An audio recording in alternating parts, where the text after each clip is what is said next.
Mateus 26, nos versos 39 em diante. Eu vou estar no domingo que vem terminando a série de mensagens Profundo e Eficaz. Eram 3 mensagens, essa é a segunda. E ele, indo um pouco mais adiante, prostrou sobre a sua face, orando e dizendo: ó meu Pai, se é possível, passe de mim este cálice. Todavia não seja como eu quero, mas como tu queres. E ele, voltando para os seus discípulos, chamou-os adormecidos e disse a Pedro: o que não pudestes vigiar comigo em 1 hora? Vigiai e orai, para que não entreis em tentação. Na verdade, o espírito está pronto, mas a carne é fraca. Ele se afastou novamente pela segunda vez, orou dizendo: ó meu Pai, se esse cálice não pode passar de mim sem que eu beba, faça a tua vontade. Senhor Deus, fale com a sua igreja. Que não seja eu quem fale, mas que seja o teu Espírito. Traga até nós, meu Pai, um espírito de contrição e temor pela tua palavra. Nós não estamos aqui porque somos religiosos, porque temos medo do inferno, ou porque achamos algo legal para fazer. Nós estamos aqui porque entregamos a nossa vida ao Senhor, porque nós te amamos, nós te adoramos. Espírito Santo, esconda-me atrás de ti, que a carne não se manifeste, que o homem não se manifeste, mas que o teu Espírito possa falar aos nossos corações. Não deixe que eu te atrapalhe, Pai, em nome de Jesus. Amém. Agora nós vamos um pouco lá no Getsemane. E ali nós encontramos Jesus com uma aparência sombria e triste, com os olhos fundos e sem dormir, assustado, agonizando. A Bíblia Sagrada diz que ele suou sangue, e nós não temos nenhum milagre sobrenatural nesse fato, pois temos aí um dado clínico, e o dado se chama hemartitrose. É quando temos um medo profundo. Normalmente as pessoas, quando passam por um pânico assombroso, dilatam e têm esse fenômeno que aconteceu com Jesus, mostrando realmente que ele estava com muito medo naquela noite ali no jardim do Getsemane. E uma das coisas interessantes que nós encontramos no jardim do Getsemane é o fato de que por 2 vezes ele implora ao Pai para que não o deixe beber de um provável cálice. Ele disse: Pai, se possível, passa de mim esse cálice. Então ele anda um pouco mais adiante, encontra os discípulos dormindo, e olha para os discípulos e disse: vigiai e orai para que não entreis em tentação. Na verdade, o espírito está pronto, mas a carne é fraca. É importante uma boa aplicação aqui no verso 41, pois é um pouco mal interpretado, porque muitas vezes nós entendemos a carne fraca para darmos licença a um tipo de vida licencioso ou pecaminoso que gostamos de ter. O que Jesus está falando aqui é sobre oração. Vigiai e orai, para que não entreis em tentação. Na verdade, o espírito está pronto para orar, e a carne é fraca para orar. Não que a carne seja forte, mas nesse texto ele está falando de oração, não de pecado. E aí, por mais uma vez, ele se afasta, e ele volta a deferir, ou proferir de novo essas duras palavras de pânico e medo: Senhor, Pai, se esse cálice não puder passar de mim, sem que eu beba, faça a tua vontade. Normalmente, quando nós lemos esse texto, eu já vi muitas pessoas aplicarem esse texto de maneira equivocada. Algumas pessoas pensam que o cálice que Jesus estava pedindo para não beber era o sofrimento possível da cruz. E que ali naquela noite ele estava dizendo: meu Pai, se possível, não me permita sofrer dessa maneira na cruz do Calvário. Então algumas pessoas interpretam assim esse texto: o sofrimento agudo do qual ele deveria se desviar. Ou talvez uma angústia mental pela possível traição do beijo de Judas. Ou quem sabe esse cálice que ele não queria beber fosse a negação da multidão após tantos terem sido curados, e também a negação de Pedro. Ou até mesmo a deserção de seus amigos. Ou quem sabe o escárnio e o abuso dos inimigos.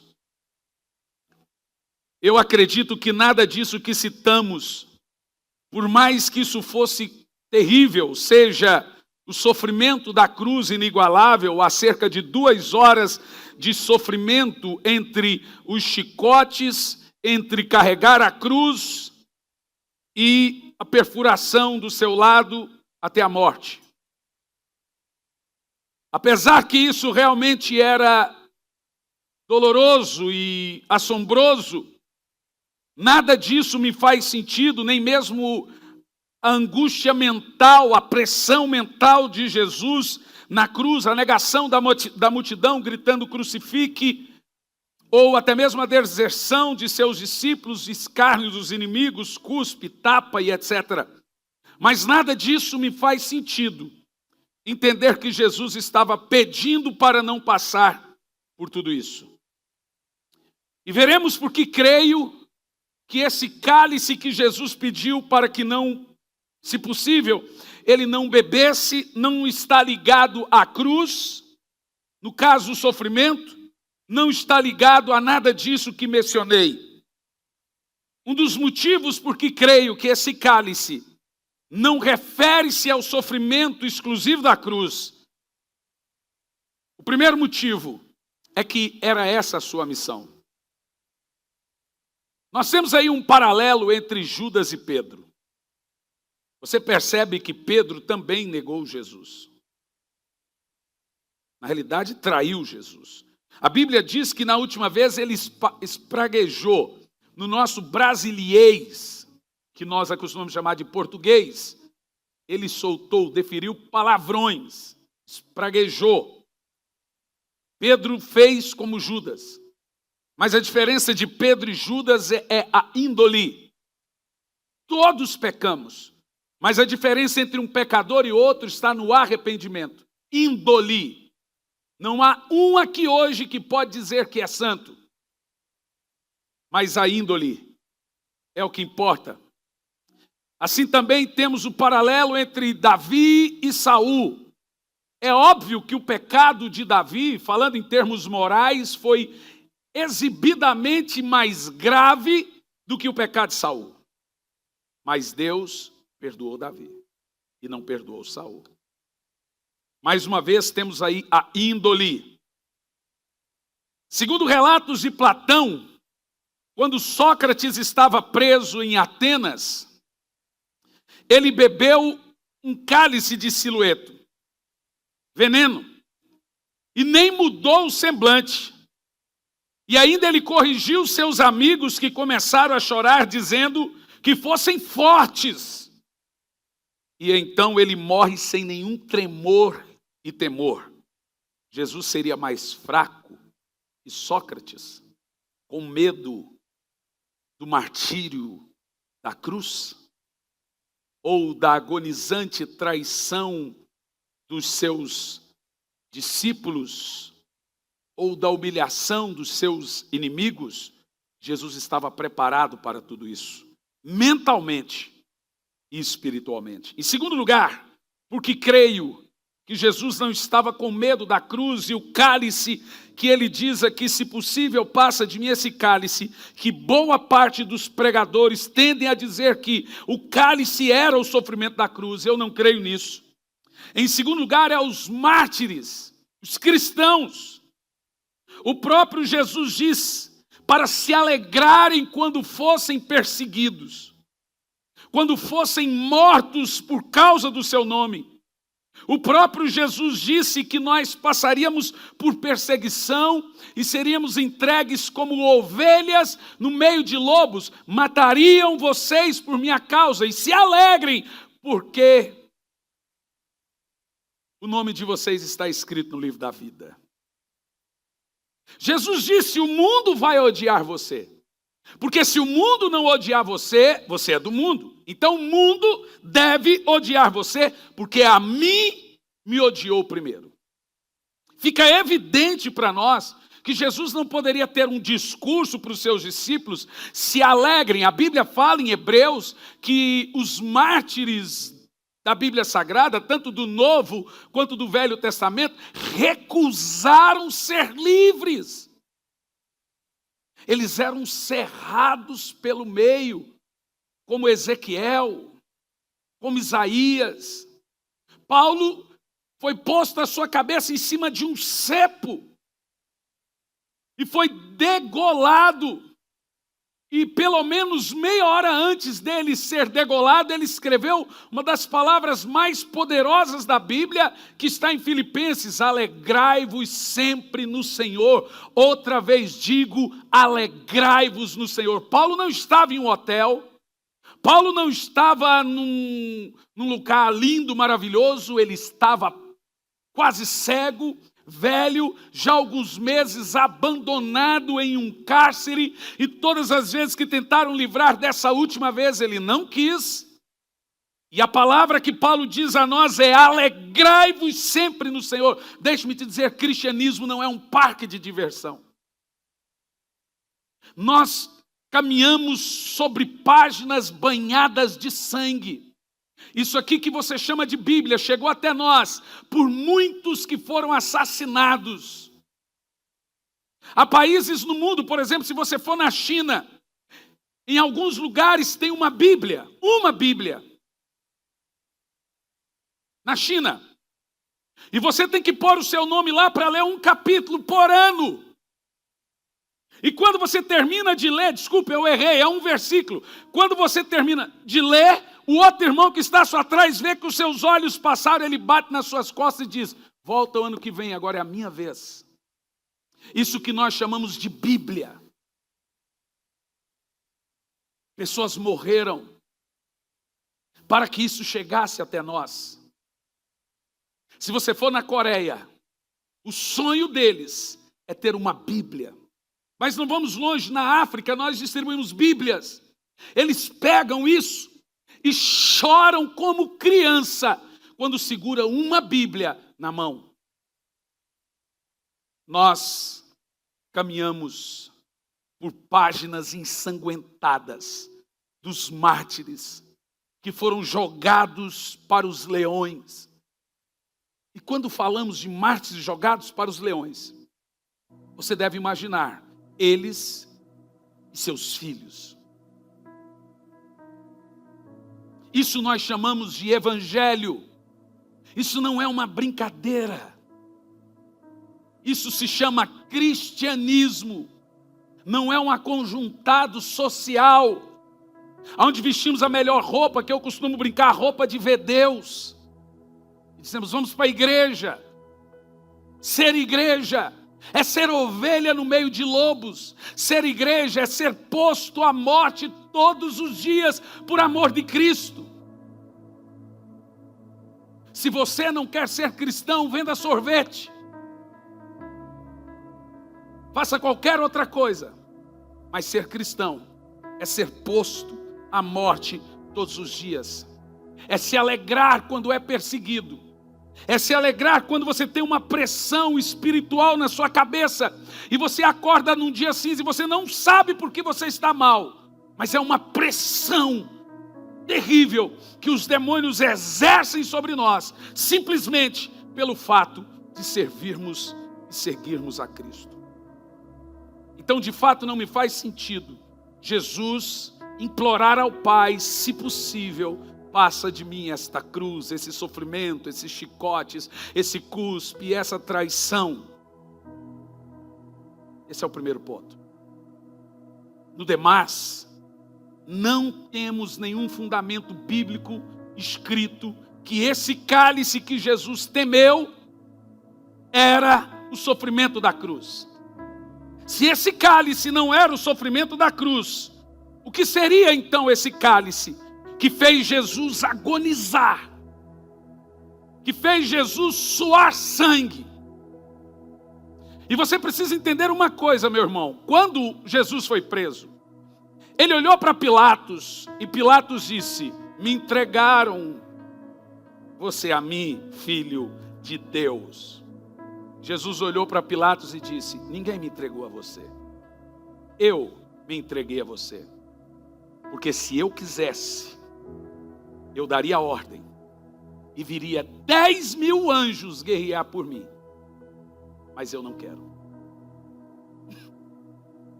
Eu me entreguei a você. De fato, Jesus queria. E a coisa é tão impressionante que quando Pedro tentou impedir Jesus de ir para a cruz, cortando a orelha de Malco com a unha, foi isso?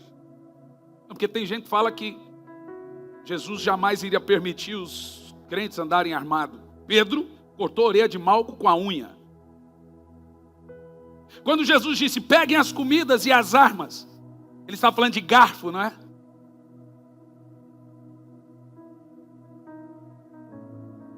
Ai, tem coisa que dá preguiça falar.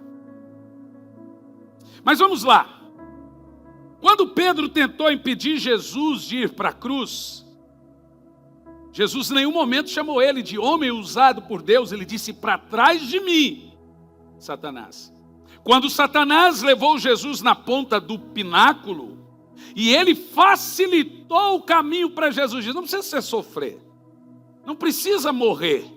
Tudo que você pretende conquistar com a morte, eu te dou em vida. Basta dizer: Satã, você é lindo. Jesus disse: somente ao Senhor teu Deus adorarás, e só a Ele prestarás culto. Jesus nunca quis um caminho fácil. Ele estava pronto para todo sofrimento, todo martírio, toda angústia, toda pressão. Mas então o que é esse cálice?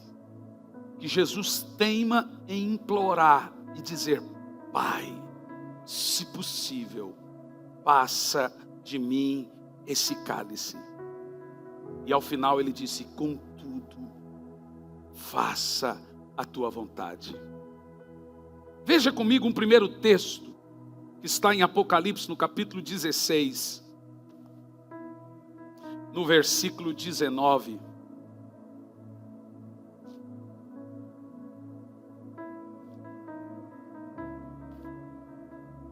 Escute bem. E a grande cidade fendeu-se em 3 partes, e as cidades das nações caíram, e da grande Babilônia se lembrou Deus. Escute, esses textos ainda irão acontecer. Se lembrou Deus para lhe dar o cálice do vinho da indignação da sua ira. Diga comigo: cálice da sua ira. Veja mais um texto comigo em Salmos 75, no versículo 8, por favor. Porque na mão do Senhor há um cálice. Agora escute bem, Jesus está no Getsemane e ele disse: Pai, esse cálice que está na sua mão, não me dê. Se possível, esse cálice não. E o texto diz: porque na mão do Senhor há um cálice, cujo vinho é tinto, está cheio de mistura. E quais são as misturas? E ele dá a beber dele. E o que tem nesse cálice? Escória, dos ímpios. A palavra escória ali é esterco, fezes, putrefação, pecados e imundícies. O que tem nesse cálice que tem na mão de Deus. E o que o Senhor faz? Ele dá a beber aos ímpios esse cálice. E todos eles beberão e sorverão até a última gota do cálice que está na mão do Senhor. Em Isaías 51, no versículo 17, temos mais uma aplicação desse cálice, porque o Senhor fez até mesmo Israel beber desse cálice que está na mão de Deus. Desperta, desperta, levanta, ó Jerusalém, que bebestes da mão do Senhor o cálice da sua ira. Bebestes e sorvestes os sedimentos do cálice do atordoamento. Ainda tenho mais um texto para você sobre o cálice que Jesus teve tanto medo de beber. Ezequiel 23, de número 32 a 34. Assim diz o Senhor Deus: beberás o cálice da tua irmã, fundo e largo, servirá de risos e escarnes, pois nesse cálice cabe muito. Continua. De embriaguez e de dor te encherá o cálice da tua irmã Samaria. Está falando para Jerusalém. De espanto e de assolação. Continua. Bebê-lo-ás, pois, esgotá-lo-ás esse cálice, os seus cacos roerás. Está dizendo que além de beber o cálice, o que tem dentro do cálice, vai beber o cálice, comer, roer o cálice, e os teus seios arrancarás, porque eu o falei, diz o Senhor Deus. Aqui nós temos então a aplicação de tudo. Escute bem, no Velho Testamento, todas as nações bebiam da mão do próprio Deus, o que nós lemos aqui, cálice da sua ira. Acabamos de conferir que Deus tem um cálice na sua mão, e esse cálice é chamado cálice da ira de Deus. E o que tem dentro desse cálice? O acúmulo de nossas injustiças. Esse cálice é misturado com todos os nossos pecados. Você lembra de Sodoma e Gomorra? O anjo disse a Abraão: eu vim, pois os pecados de Sodoma e Gomorra esgotaram, transbordaram diante de mim. Então o Senhor tem um cálice. E como nós lemos desde o Novo ao Velho Testamento, Ele vai esgotando, Ele vai enchendo esse cálice com os nossos pecados. E deixe-me te dizer uma coisa muito importante em nossos dias. A única diferença da graça e para a lei é que na graça o Senhor é benevolente por causa de Cristo. Não significa que Ele abandona a sua justiça. Olhe bem para mim. Você pode não gostar do que é falado. Não existe mensagem dura. Existe texto da Bíblia duro. É o pregador que não pode mudar o texto. É fato para nós. Em todos os textos lidos, por favor, põe de novo Salmos 75 e 8. Porque Jesus está olhando para o Pai. E Ele vê que está chegando a hora dele beber o cálice da indignação. No Velho Testamento, os próprios homens, cidades, bebiam a ira de Deus.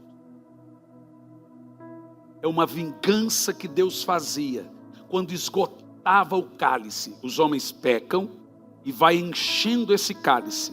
Quando o cálice transborda, Deus pega o cálice e joga sobre os homens seus próprios pecados. Como lemos no texto, porque na mão do Senhor há um cálice, cujo vinho é tinto, ele está cheio de mistura, e Deus dá a beber dele. Você viu o que tinha na mão de Deus? O que tem na mão de Deus? E o que tem dentro desse cálice? Isaías 51, 17 diz o que tem dentro do cálice. Isaías 51, 17. Desperta, desperta, levanta, ó Jerusalém, que bebestes da mão do Senhor o cálice do furor, bebestes e sorvestes o cálice do atordoamento. E esse atordoamento, o que nos cega, o que nos faz cegos pela realidade espiritual, é o que está dentro do cálice. Nós não temos nenhum texto para dizer que o Senhor estava fugindo da cruz, ou fugindo de traição, mas fica evidente que um ser que nunca pecou, que foi 100% Deus e 100% homem, agora seria jogado dentro do seu corpo toda a iniquidade do mundo. O que tinha dentro daquele cálice? Todos os pecados do mundo. Por isso que esse cálice é cálice da ira de Deus. Sabe o que Deus fazia? As pessoas pecavam e Ele despejava sobre eles as consequências de seus pecados. O próprio cálice. Por isso que o texto diz, Deus dá a beber do cálice da sua ira. E o que tem dentro do cálice? O acúmulo de nossos pecados.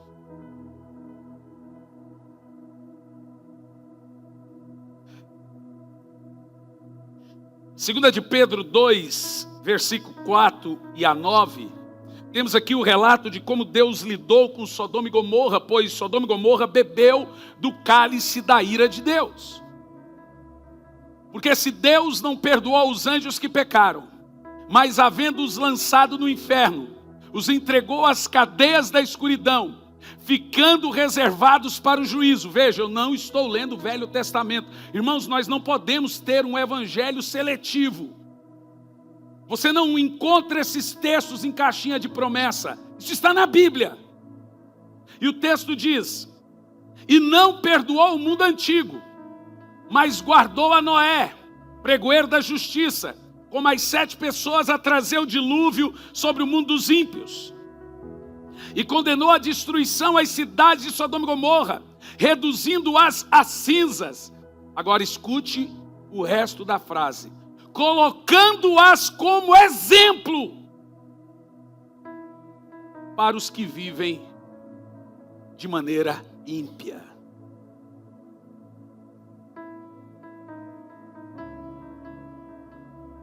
Você está observando que o dilúvio foi o derramar do cálice da ira de Deus. A Bíblia diz que Deus não inocenta o culpado. A alma que pecar, essa morrerá. Agora escute bem, olhe para mim. Você acha que em Jesus os seus pecados foram perdoados? Quem acha? Diga amém. Nunca houve perdão. Os seus pecados foram pagos. Você é perdoado porque alguém pagou o preço por eles. Deus não perdoa. Deus não inocenta o culpado. A alma que pecar, essa morrerá. O preço foi pago. Alguém tinha que pagar um preço altíssimo pelos nossos pecados. E deixe-me te dizer, o preço não foi a cruz. A cruz era apenas um reflexo visível do que estava acontecendo no mundo espiritual, do cálice estonteante, nojento, putrefante, que estava na mão de Deus, que se Jesus não bebesse, mais uma vez, como aconteceu no dilúvio, em Sodoma e Gomorra, iria acontecer uma, duas e outras vezes. O que estava na mão de Deus era o cálice que assombra o mundo, a chamada ira de Deus. Deus fez Jesus beber até a última gota da sua ira. Não foi os romanos que chicoteou Jesus, foi o Pai.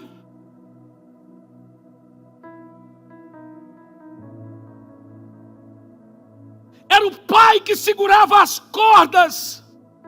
E a Bíblia diz em Isaías: agradou o pai surrá-lo. Ele não merecia.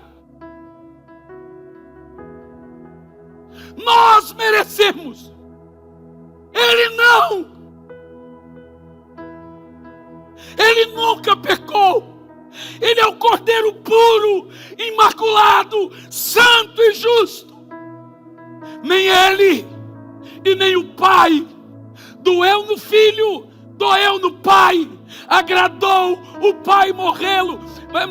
Eu imagino o filho gemendo e o pai gemendo em surrá-lo.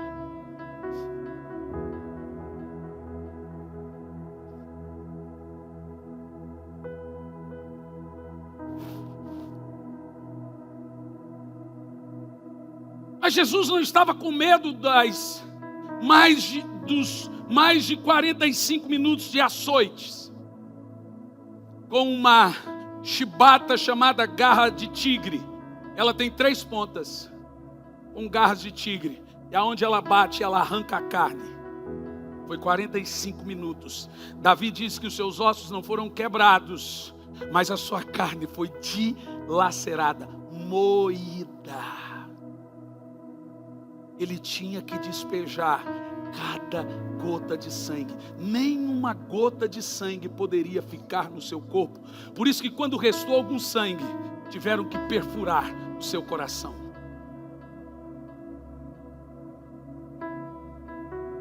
É chocante falar sobre Jesus? Não. É isso que nós chamamos de Evangelho da Cruz. Você realmente imagina que Jesus estava com medo de apanhar? Ele bebeu toda a ira. Ele pegou o cálice. E quando Jesus disse: não me dê esse cálice,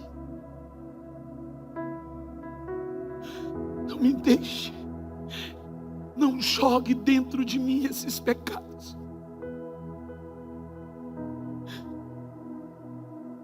A Bíblia diz que ele não pecou, mas ele se fez pecado.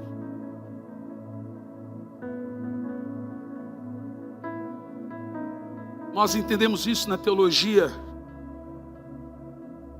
como o Cordeiro remidor, ou a teologia da substituição, falando da cruz. Ele substituiu-me. Senão eu teria que beber de novo a ira de Deus, como todos fizeram no Velho Testamento.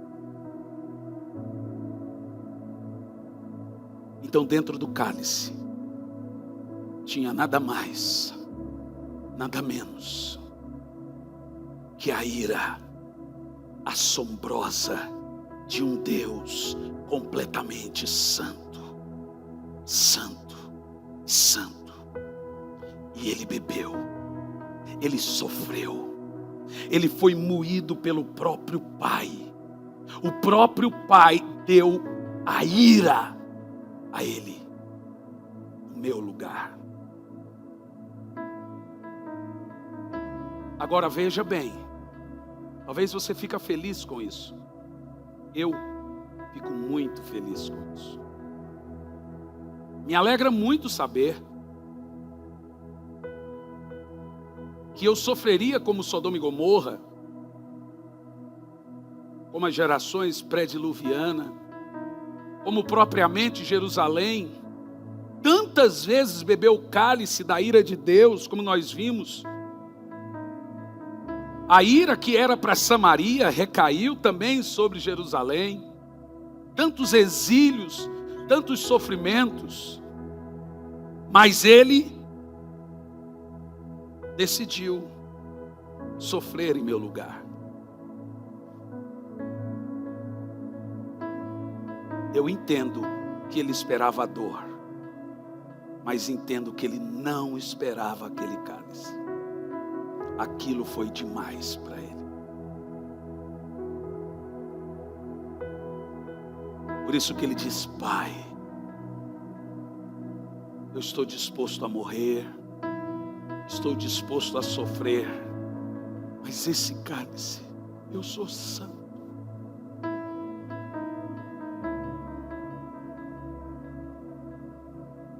sempre te obedeci. Esse cálice, se possível, esse cálice não.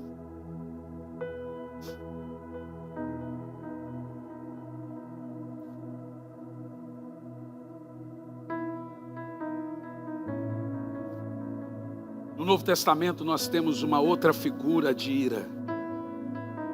Em Apocalipse capítulo 6, versículo 15, veja bem, porque talvez você imagina que não haverá um outro cálice. Escute bem e leia comigo a Bíblia. E os reis da terra, os grandes e os ricos, e os tribunos e poderosos, e todo servo, e todo livre, se esconderam nas cavernas, e nas rochas, e nas montanhas. Ainda segura esse texto. Aqui nós temos o relato do final dos dias. Do mundo correndo, assombrado, assustado, se escondendo. Do quê? Continua. E diziam aos montes e aos rochedos: caiam sobre nós, e escondei-nos do rosto daquele que está sentado sobre o trono, e da ira do Cordeiro. Olha, eu conheço um leão irado, um cachorro irado, mas um cordeiro irado. Por que a ira agora não é mais do Pai?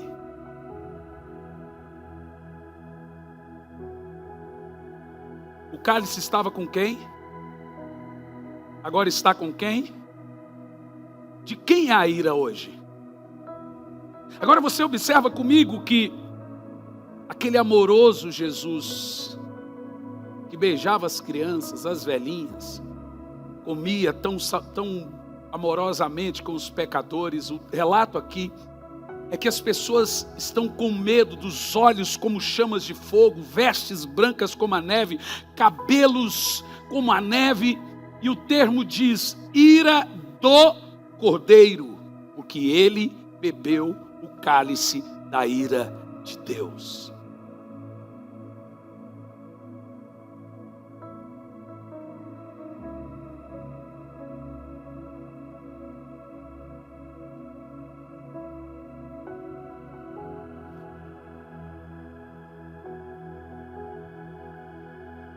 Eu aprendi uma coisa.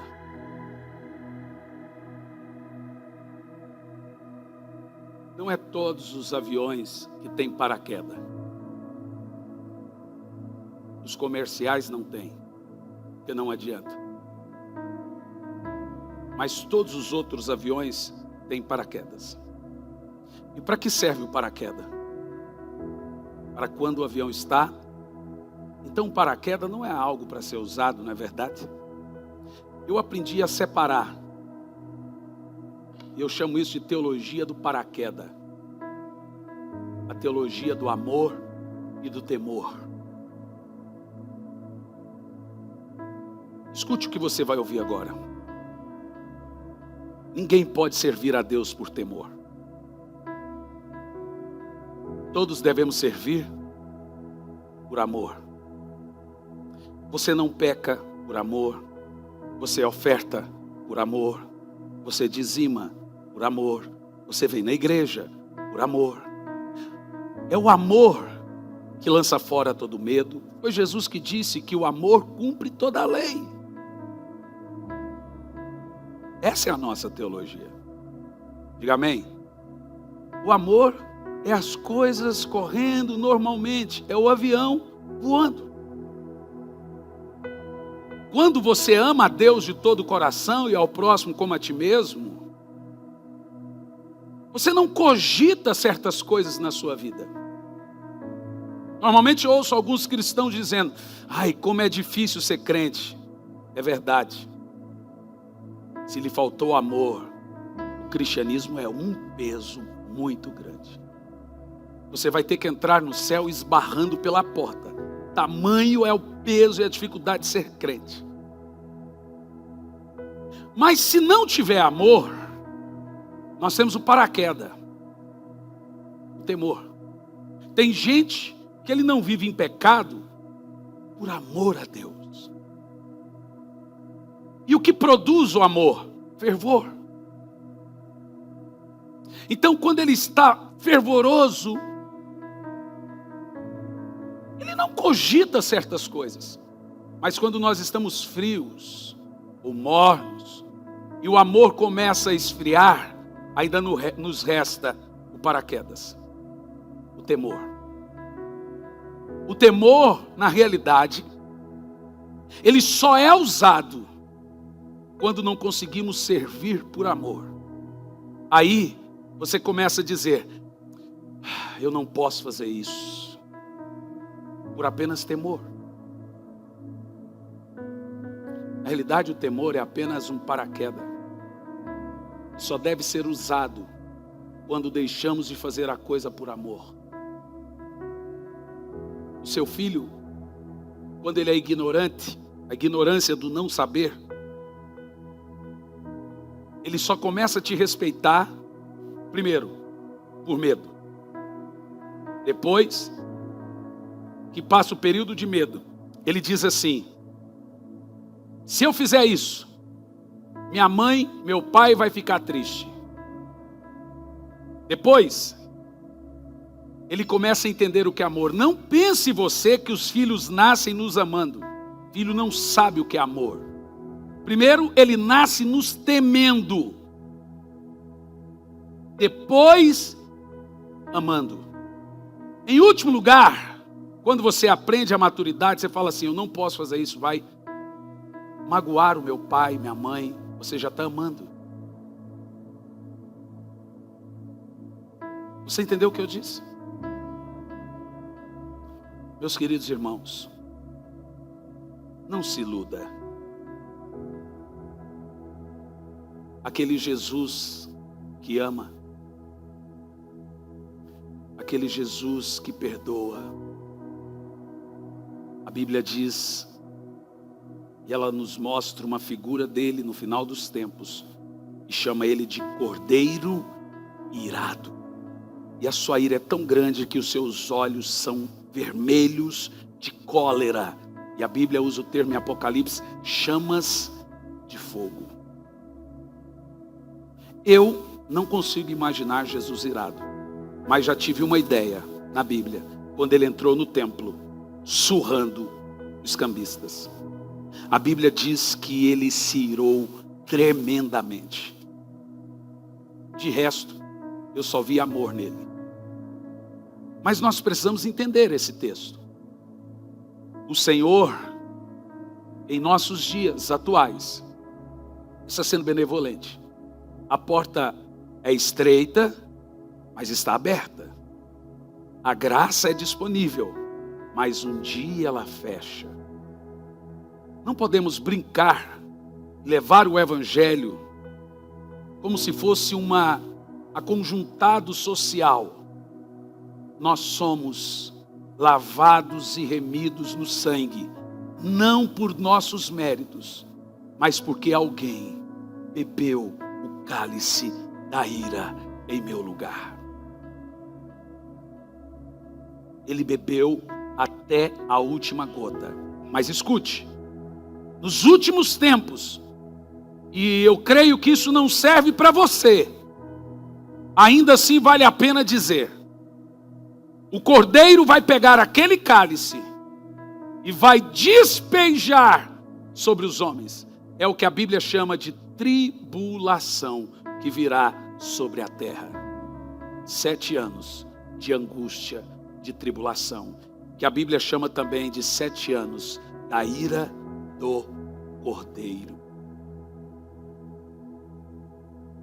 Por isso que você leu ali, escondei-nos, não nos deixe ver o rosto daquele que está sentado sobre o trono, a ira do Cordeiro. Põe de novo o verso 15, leia todos em voz alta esse texto, verso 16, 1, 2, 3, leiam todos, vamos lá.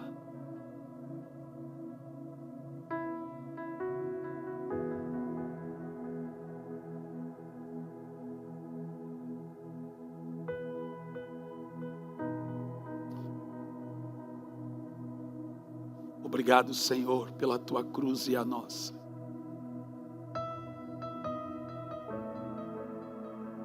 Obrigado, porque eu mereço o inferno, mas eu ganhei o céu. Porque eu sou pecador e todo dia eu mereço a morte. Mas a tua graça me encontra. Porque Jesus apanhou os açoites que eu deveria apanhar. Sofreu o que eu deveria sofrer. Em meu lugar.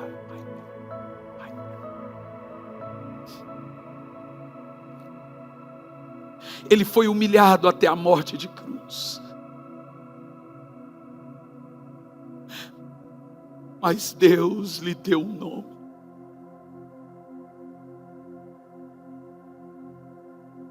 Que está acima de todo nome.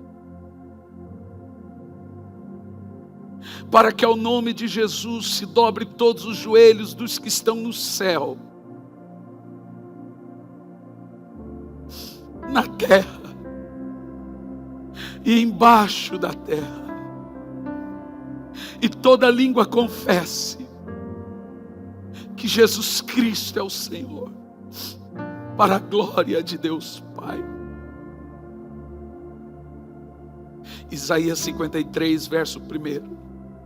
Quem deu crédito à nossa pregação e a quem se manifestou o braço do Senhor, porque foi subindo como renovo perante ele, e como raiz de uma terra seca, não tinha beleza e nem formosura para que nós o desejássemos. Era desprezado e o mais indigno entre os homens, e não fizemos dele caso algum. Porém, verdadeiramente, ele levou sobre si o pecado de nós todos. O castigo que nos traz a paz estava sobre ele, e pelas suas pisaduras fomos sarados. E nós o reputamos por aflito, ferido de Deus, e não lhe demos crédito. Mas ele foi moído pelas nossas transgressões, dilacerado pelos nossos pecados.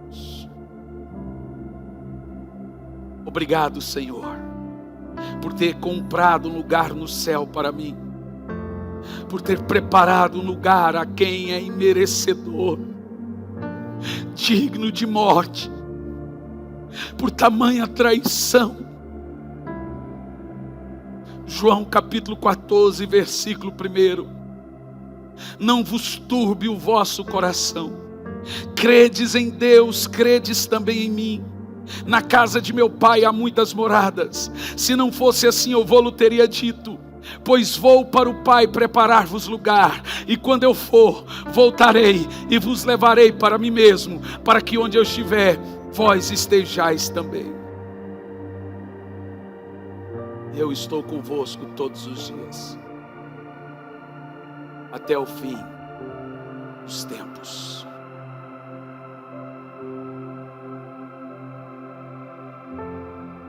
O seu nome será chamado Maravilhoso, Conselheiro, Deus forte, Pai da eternidade e Príncipe da paz.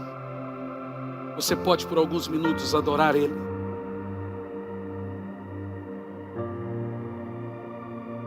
Você pode chorar por tamanho sacrifício.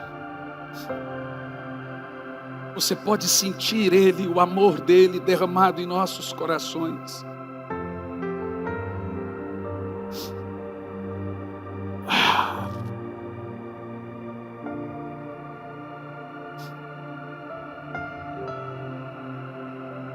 Ele é lindo. Ele é maravilhoso.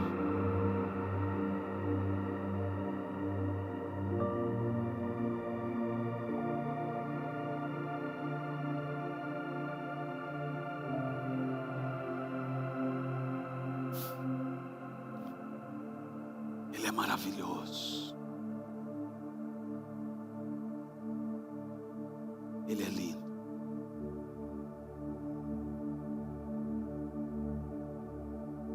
Eu não mereço tanto amor, Eu não sou digno do seu perdão. A dor que passou meu Rei e meu Senhor, sempre adorarei com amor. Eu não mereço tanto amor, eu não sou digno do seu perdão. A dor que passou meu Rei e meu Senhor,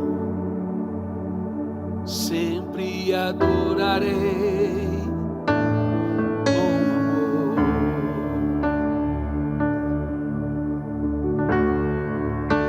O Filho do Homem me libertou verdadeiramente, verdadeiramente.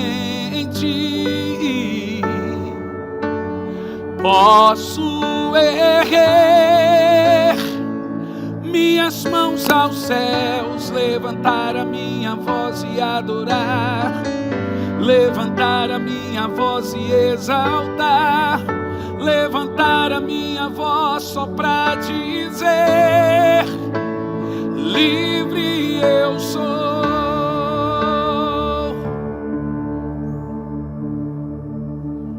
O Filho do Homem me libertou verdadeiramente, verdadeiramente.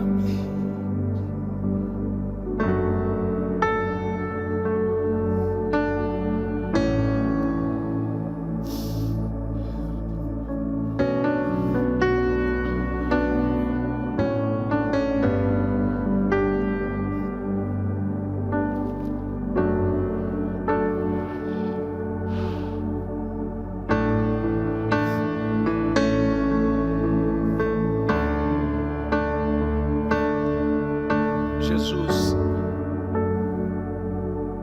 se Ele não for tudo para você, Ele não é nada para você. Ou Ele é tudo, ou Ele não é nada. Jesus não quer uma parte da sua vida. Ser cristão não custa caro. Ser cristão custa a vida, custa tudo, custa a sua vida. Uma das coisas que você faz no seu batismo é se comprometer, se possível for, dar a vida por Ele. Isso é ser cristão.